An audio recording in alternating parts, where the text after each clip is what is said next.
The bus stop was the kind that smelled faintly of burnt rubber and stale fries, just off Highway 12, where the air carried the dry hum of summer and the bitter bite of exhaust. My diploma was still warm in my hands when my mother's SUV pulled away, dust curling up behind it like a curtain falling on the last act of a play. They didn't even wait for the bus to come. I stood there in my cap and gown, clutching a backpack stuffed with 2 changes of clothes, a charger, and a crumpled envelope with "For you" scrawled across it. Inside was $60 in cash, 3 20s folded tight and nothing else. No note, no explanation, just silence, just goodbye. For a long time I watched the highway, half expecting them to turn around. I thought maybe it was some cruel joke, my mom's twisted way of teaching independence. She loved lessons. Dad called her a walking TED Talk with a martyr complex. I used to laugh when he said it. But now, as the sun sank lower and the roar of cars filled the void, laughter felt like something I'd never do again. My phone buzzed. One text. From Mom. "Good luck out there, Maya. Don't make this harder than it has to be." That was it. The woman who spent 18 years telling me I was her miracle baby couldn't even say "I love you." I stared at the message until my eyes blurred. My graduation cap slipped from my fingers, landing in the dirt beside the bus bench. A gust of wind carried the tassel into the road, where it was crushed by a passing truck. It made a hollow popping sound like something small and delicate breaking for good. And maybe something inside me broke too. The bus came an hour later.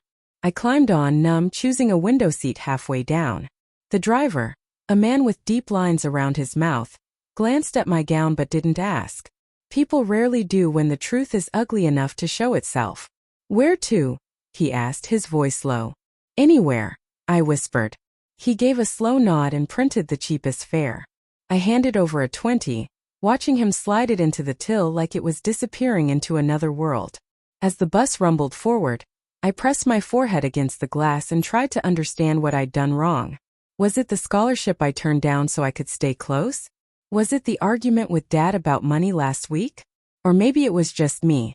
Always a little too much, never quite enough. I replayed the graduation ceremony in my head. The proud smiles, the applause, my mother's red lipstick curving into something that looked like love.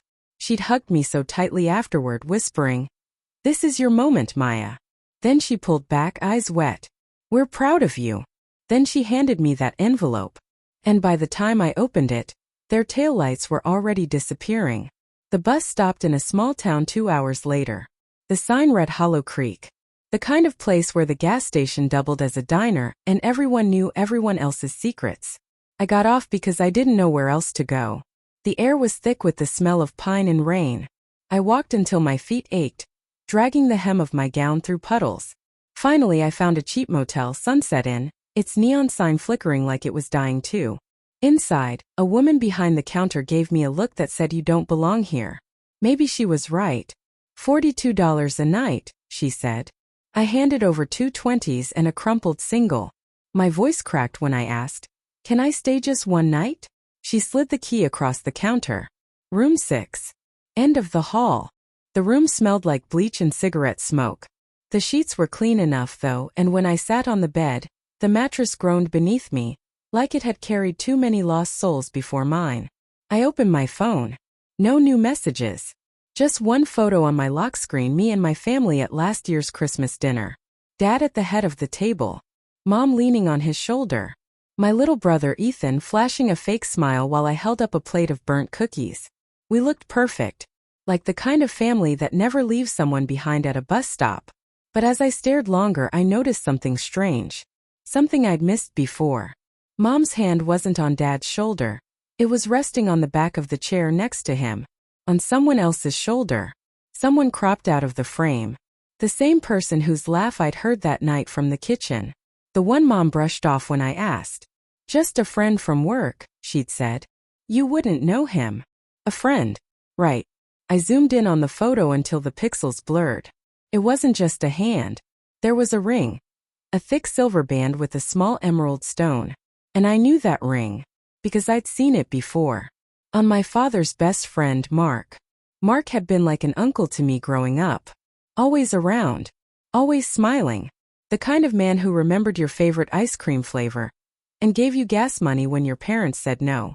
He'd been there at every family barbecue, every Christmas, every milestone. He'd been there too much.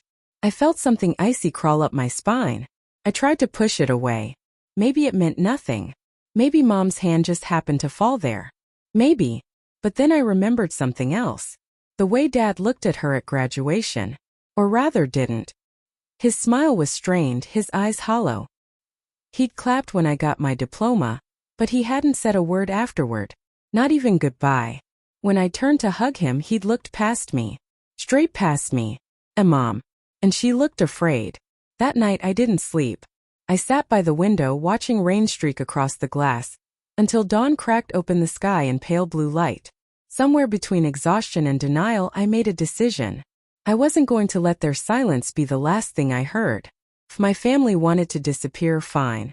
But first I'd find out why. The morning after they left me, Hollow Creek looked like a town built to hide secrets. The streets were too quiet. Even the birds seemed to avoid singing too loud, as if sound itself might stir something best left buried. I walked to the diner across from the motel, hair damp from the rain. A bell above the door jingled as I stepped in. The waitress, a middle-aged woman with a name tag that said Trudy, gave me a smile that didn't reach her eyes. "Coffee?" she asked. "Please. And whatever's cheapest." She poured the coffee, steaming and bitter. I sipped it slowly, feeling it burn my throat. My hands were shaking, though not from the caffeine. The truth had been pacing inside me all night like a restless animal. Mom's hand on Mark's shoulder. Dad's empty eyes. Their sudden disappearance. It all added up to something ugly, but I couldn't name it yet. Not without proof. I pulled out my phone and opened Mom's social media. Her profiles had been quiet lately, too quiet. No new posts since last week. But when I checked the tagged photos, my breath caught. Someone had tagged her 3 days ago in a photo at a lake cabin. The caption read, "Perfect weekend with the best people." The photo showed her sitting on the deck, smiling. And next to her, Mark. His arm around her waist. Her head on his shoulder. No Dad. No Ethan. I nearly dropped my phone. For a long minute I just stared at the screen, the image blurring as tears filled my eyes. I didn't want to believe it. I wanted to tell myself it was old, out of context, a misunderstanding, but the timestamp said otherwise. The same day as my graduation. While I was walking across the stage, they were together. I felt the floor tilt beneath me. The diner, the chatter, the clinking dishes, all of it faded into white noise.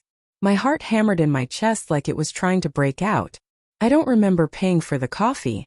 I just remember standing outside again, breathing too fast, the photo still open on my screen. So that's why they left me. They didn't want to deal with the fallout. Didn't want to face me. Mom had traded one family for another. And I'd been the loose end she didn't know how to tie off. The betrayal wasn't just abandonment.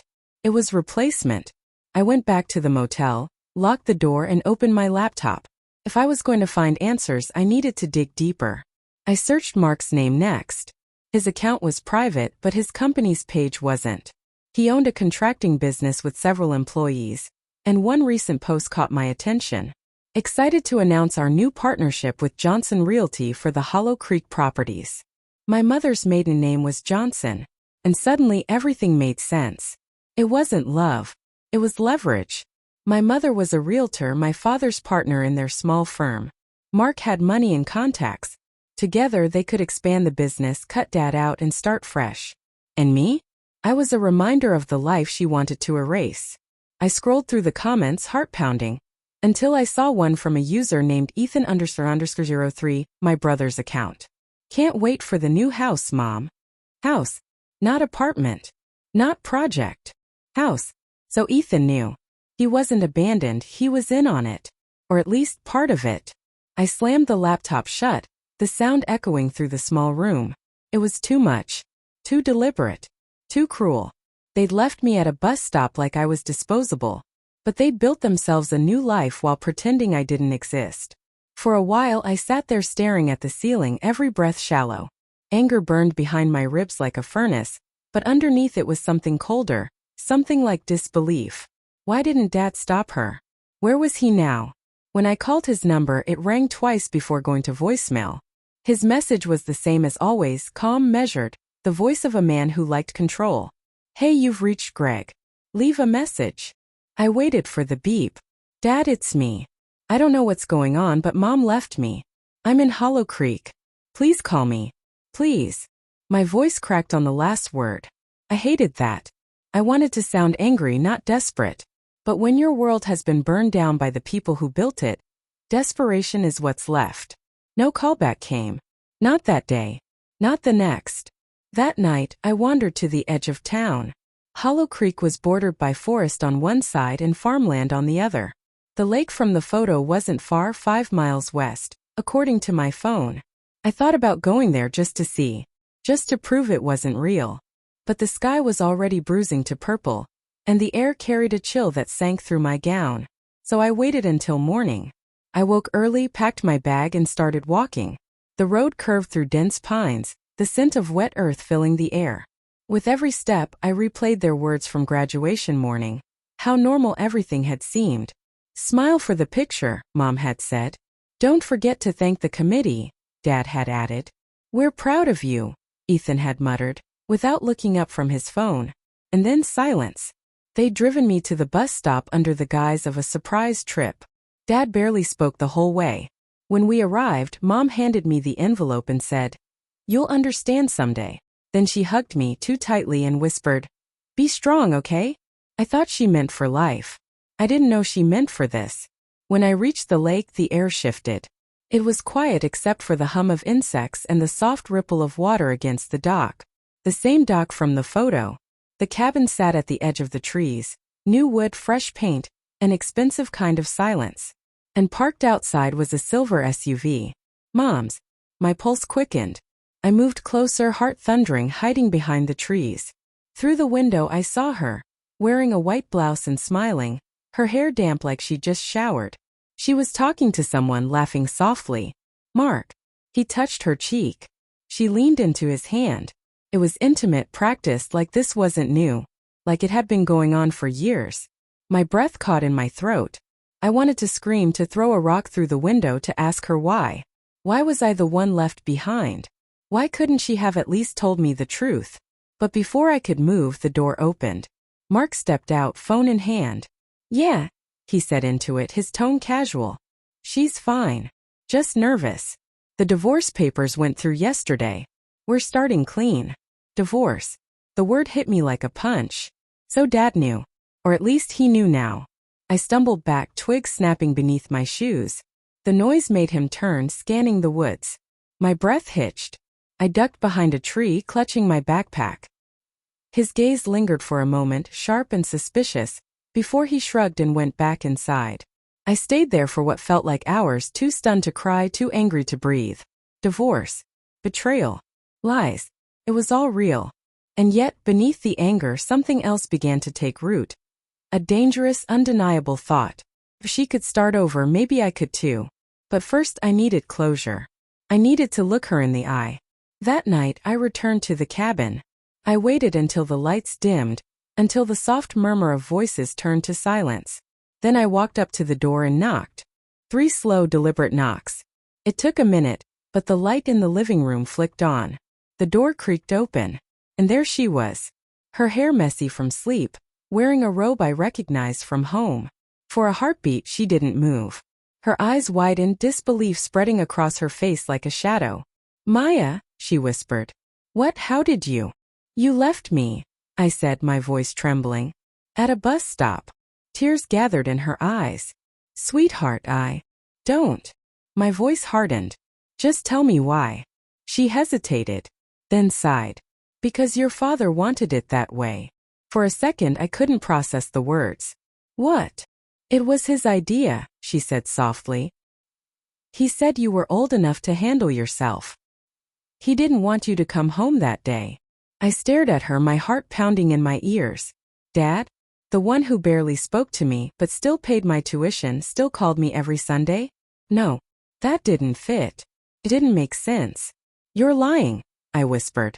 But her expression didn't change. For a moment, everything inside me went silent. It wasn't the calm kind of silence. It was the kind that hums right before something explodes. "You're lying," I said again, but it came out softer this time, like the words themselves didn't know which direction to take. Mom's eyes flickered toward the staircase behind her. Keep your voice down, she whispered. Please, Maya.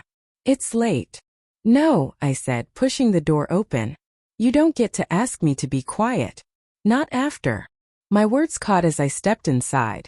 The cabin looked lived in. Lived in together. There were 2 coffee mugs on the counter, a pair of shoes by the door, his and hers, and a framed photo on the mantel that made my stomach twist. It was of her and Mark standing by the lake, smiling like they belonged to each other. My throat tightened. How long? Maya. She rubbed her temples. It's complicated. Try me. She hesitated. A year and a half. Maybe a little longer. I let out a small broken laugh. A year and a half. That's before Dad's heart surgery. Before he. I didn't plan for any of this, she cut in. Mark was just there. Your father was so distant, always angry. I was suffocating. I didn't mean for it to happen, but then. You kept doing it, I snapped. You lied to him. To me. Tears filled her eyes, but I didn't trust them anymore. I'd seen her cry before. Over grades, over bills, over Dad forgetting anniversaries, but this was different. These weren't the tears of guilt. These were the tears of someone mourning their own comfort being disturbed. You don't understand, she said. Your father. He's not the man you think he is. That stopped me cold. What do you mean? She looked away, her jaw tightening. He's not innocent in any of this. You think I left because I wanted to? Because I'm heartless? No, Maya. I left because he made it clear that if I didn't, he'd ruin all of us. I stared at her, the words sinking like stones. Ruin us how? Financially. Emotionally. He was angry when he found out about Mark, but not surprised. It was like he'd been waiting for it. Like he wanted a reason to push me out. My pulse quickened. He knew. She nodded. He found out months ago. But instead of confronting me, he started making plans. Selling assets, closing accounts. The house, the firm, he put everything in his name. Then, the morning of your graduation, he told me he'd take you and Ethan to the ceremony while I stayed behind to pack some boxes. But when I got there, he'd already taken you both. Her voice broke. He was supposed to drop you at your dorm. Not abandon you. I shook my head slowly. No, that doesn't make sense. He wouldn't do that. She looked at me, her face twisting. You don't know him like I do. I wanted to scream that I did. That I'd spent years tiptoeing around his moods, watching him pour bourbon into his coffee mug, listening to the quiet rage beneath his politeness. But still I couldn't believe he'd go this far. Then again, I hadn't believed she'd cheat either. I sank into one of the wooden chairs, my hands trembling. So what? You just started over with Mark? You let Dad throw me away. Tears rolled down her cheeks. I thought you'd go to college. I thought you'd be safe. I didn't know he'd leave me on the side of the road? I spat.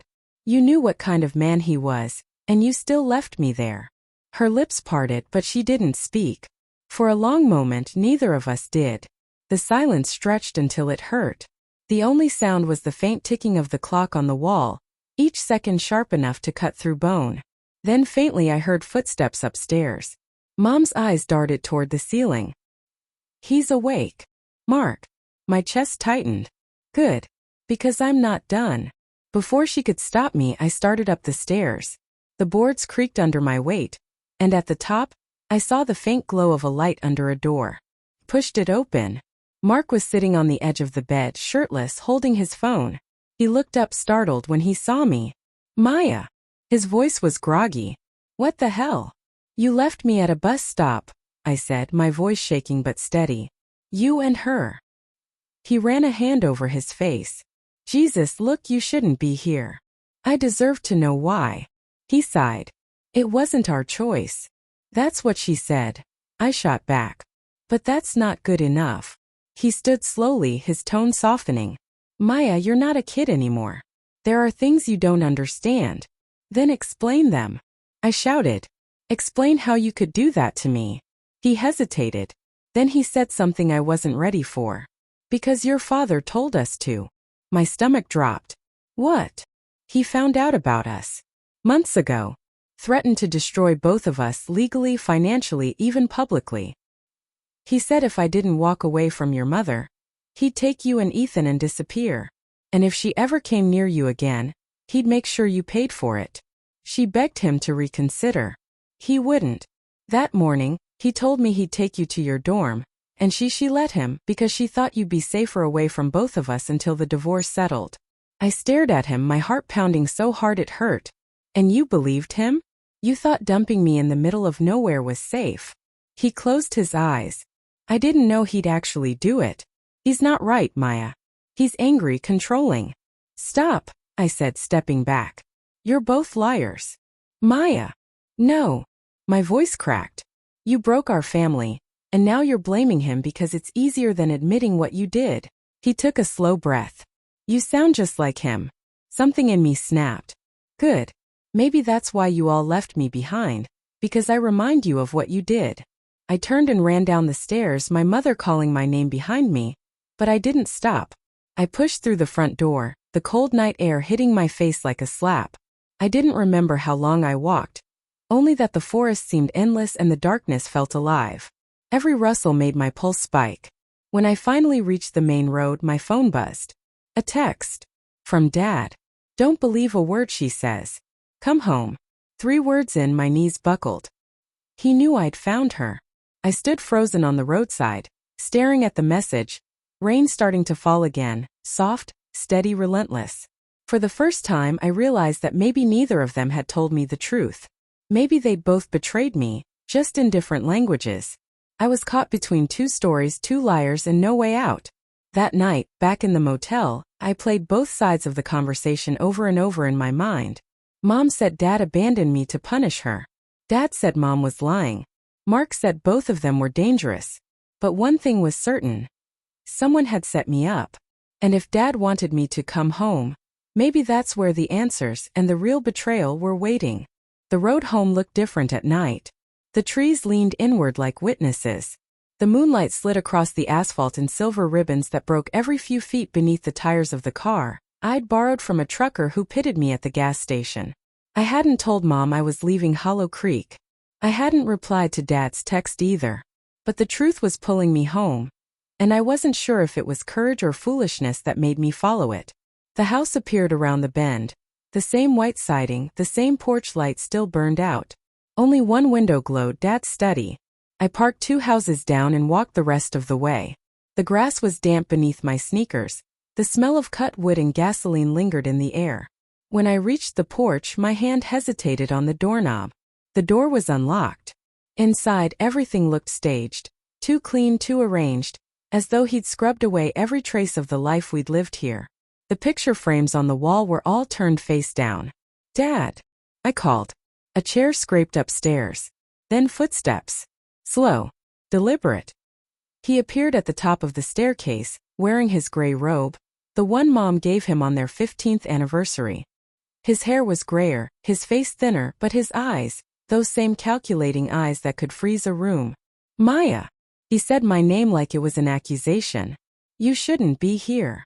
I needed answers. He started down the stairs. Your mother called. Said you broke into their cabin. That you were hysterical. I wanted the truth. And did she give it to you? He reached the bottom step, close enough that I could smell the faint trace of whiskey on his breath. She said you left me there. He laughed once, sharp, humorless. Of course she did. So, I pressed. Did you? He looked at me for a long time. Then, I did what I had to do. The words hit harder than a shout. You left me with $60. You were 18. I was your daughter. He flinched. Just barely. Then he turned away, pacing toward the study. You don't know what she's capable of, Maya. She was stealing from the firm. From me. She had Mark moving money through dummy accounts under her name. And yours. Mine. He opened a drawer, pulled out a folder, and tossed it onto the desk. Bank statements. Transfers. She was setting you up as the beneficiary. If the fraud came to light, it would have fallen on you. That's why I kept you out of it. I stepped closer, scanning the papers. There were accounts in my name. I recognized my social security number. But the signatures didn't look like mine. My throat went dry. You're saying Mom forged them? He nodded. And when I confronted her, she ran to him. They were planning to disappear with Ethan. No, I whispered. She said you took everything. He poured himself a drink, his hands shaking slightly. She always said whatever would make her sound like the victim. Then why not tell me the truth? I asked. Why make me suffer for your war with her? His expression softened for the first time. Because I didn't think you'd believe me. You were always her shadow. I stared at him, my heart twisting. Maybe he was right. Maybe I would have taken Mom's side no matter what. But still. You could have called, I said quietly. You could have done something. I was protecting you. No, you were punishing her, I said, voice rising. And I was collateral. The glass in his hand trembled. You don't understand what it's like to be betrayed by the person you built your life around. I do now, I said. He froze, eyes glistening. For a heartbeat he looked almost human again, vulnerable, regretful. But then he blinked it away, setting the glass down too hard. You should go back to school, he said. Forget all this. I can't, I said. Because none of you are telling the whole truth. Mom, Mark, you're all half-liars. Something in his jaw twitched. What are you implying? That there's something even worse than an affair or some fake accounts. Something you're both hiding. He didn't answer. But his silence was answer enough. I went to the hallway closet, ignoring his sharp warning. Inside, the safe was gone. In its place sat a cardboard box labeled archives. I opened it. Photos, receipts, old letters, and a flash drive. When I plugged it into my laptop, a single folder appeared. Insurance video. My hand shook as I clicked it. The screen filled with grainy footage. My mother in the kitchen pacing. The camera angle was high, hidden. Her voice came through faintly. Greg, please. We can't do this to her. Dad's voice, calm, cold. She'll be fine. She's strong. And if the IRS asks, it's all under her name, not yours. My stomach flipped. Mom again, crying. You're framing your own daughter. Better her than me, he said. They'll never prosecute a kid. The video ended there. I stared at the screen, the air gone from my lungs. Insurance, he said behind me, his voice quiet now. Just in case she tried to destroy me. I turned slowly. You were the one moving the money.